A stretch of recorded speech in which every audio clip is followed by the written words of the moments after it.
بس کمی ہے تو ہم میں ہے۔ یہ 31 اکتوبر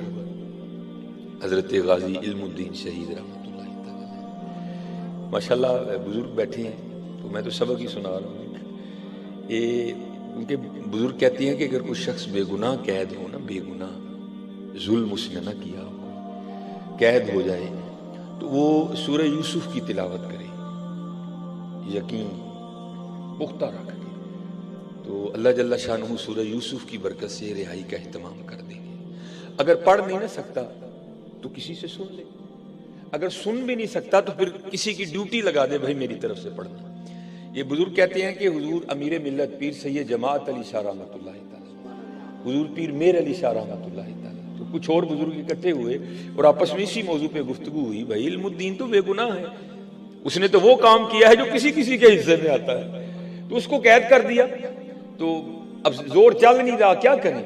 تو پھر اس طرح کرتے ہیں کہ پتہ نہیں علم الدین ناظرہ بھی پڑھے ہیں کہ نہیں پڑھے، اگر ناظرہ پڑھے بھی ہیں تو پتہ نہیں مخارج درست ہیں کہ نہیں درست، پتہ نہیں اب کسی قاری سے پڑھے ہیں یا کسی عورت سے پڑھے ہیں، تو اس طرح کرتے ہیں کہ یہ ڈیوٹی ہم اپنے ذمہ لے لیتے ہیں، اور روز جا کر نا علم الدین شہید رحمۃ اللہ تعالی علیہ کو سورہ یوسف سناتے ہیں۔ اجازت دی، یہ بزرگ آئے، سارا مدعا بیان کیا، تو علم الدین شہید رحمۃ اللہ تعالی علیہ عرض کرنے لگے، حضور اس سے چنگی کون بات ہے، ایک سید قرآن سنائے اور علم الدین سنے، حضور تلاوت شروع کریں یار۔ اب حضور امیر ملت بڑے پکے حافظ قرآن تھے، اور کئی مواقع ایسے ہیں کہ جب آپ نے ایک ہی موقع پر پورا قرآن کریم تلاوت کر دیا، اب وہ غازی علم الدین شہید رحمۃ اللہ تعالی علیہ سن رہے ہیں اور حضور امیر ملت پڑھ رہے ہیں، الف لام را تلک آیات الکتاب المبین انا انزلناه قرآنا عربیا لعلکم تعقلون۔ اب حضور امیر ملت پڑھ رہے ہیں، کیف و مستی طاری ہے حضرت، تو